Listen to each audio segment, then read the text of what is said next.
What is up guys, DrHeli here, and today I decided that I'm gonna make a starter guide video on Hunt Showdown.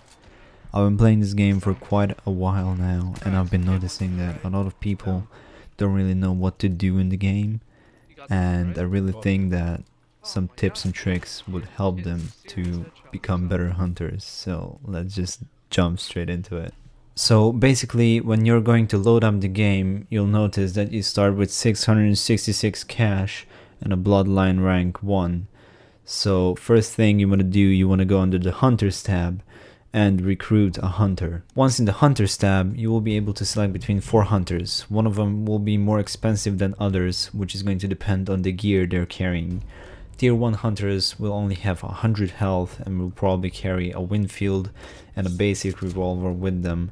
Also, tools and consumables and also traits will depend on the cost of the hunter. So just pick one that you like the most and you will be ready to play the game.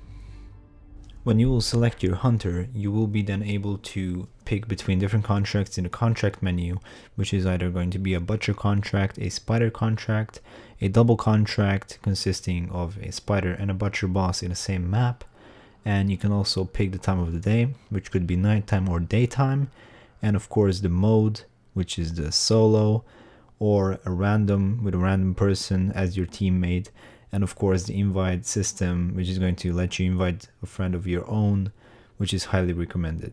Now, before we get into the specific detailed situations in the game and what are you supposed to do in different type of scenarios, I just want to roughly go over the main objective of the game step by step.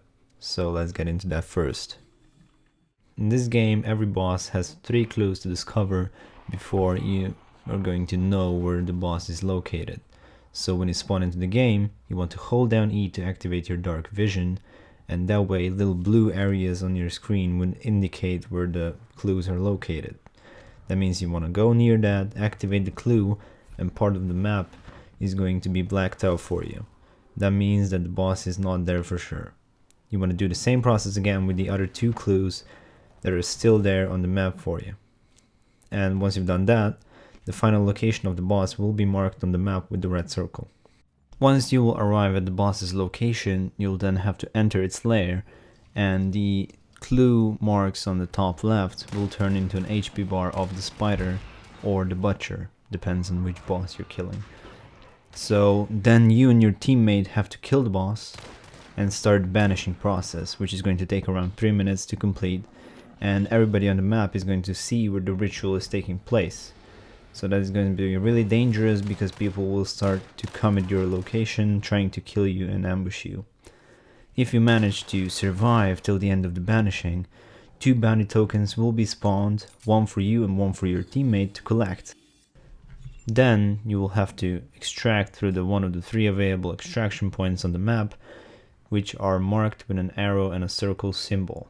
If you manage to get there alive and survive the 20-second extraction process, you will be rewarded for your effort with experience and cash.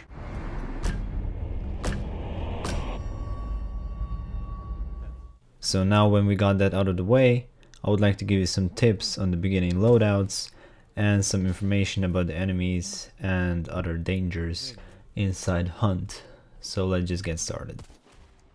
When it comes to a beginner loadout, you can basically pick between 2 main loadouts, I would say, and that is the one with the Romero shotgun as a primary weapon, because I would say shotguns are really powerful in this game and is really good to have one on you. And of course, for the secondary weapon, I would suggest to take a pistol such as a conversion pistol or a Nagant once you unlock it.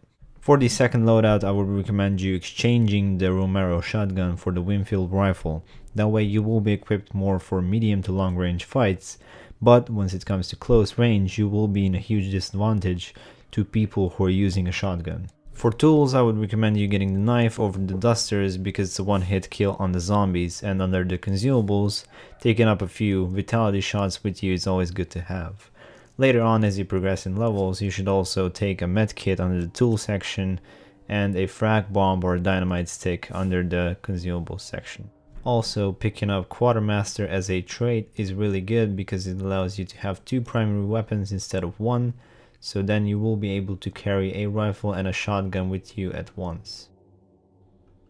Since melee combat and aiming in this game is a bit different, I want to talk about that first, because it might be a little bit confusing for some when they're first starting out.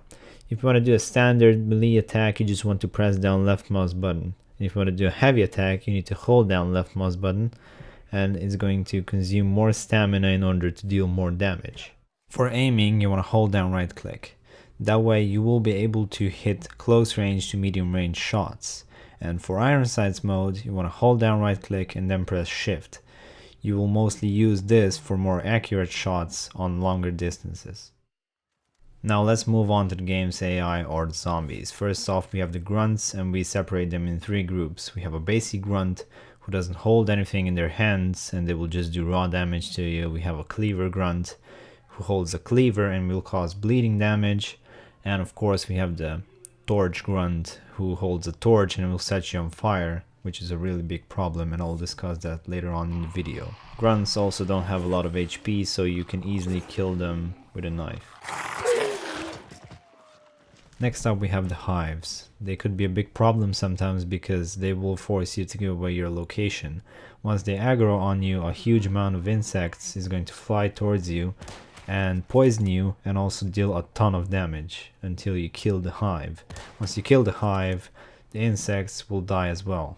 Next up we have the armored zombies, which are much harder to kill than the standard zombies and have more damage. That means that you'll have to hit them like 3 or 4 times with a knife to get them down.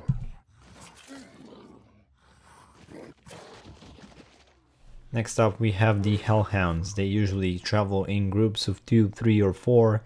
They have a lot of damage and they are really fast, so if you can, just try to avoid them. Then of course, for the last enemy on this list, we have the meatheads. They are huge beasts which are blind and deaf, but they use leeches as their sensors of movement. So if you can, you want to avoid those, otherwise you're just gonna empty an entire clip or even 2 to get them down. Anyways, I don't want to make this video too long for you guys, so I decided I'm gonna split it in 2 parts. If you learned something new, I'm happy to hear that, and also don't forget to leave a like and comment down below. That would mean a lot to me, and I will see you guys in the next video.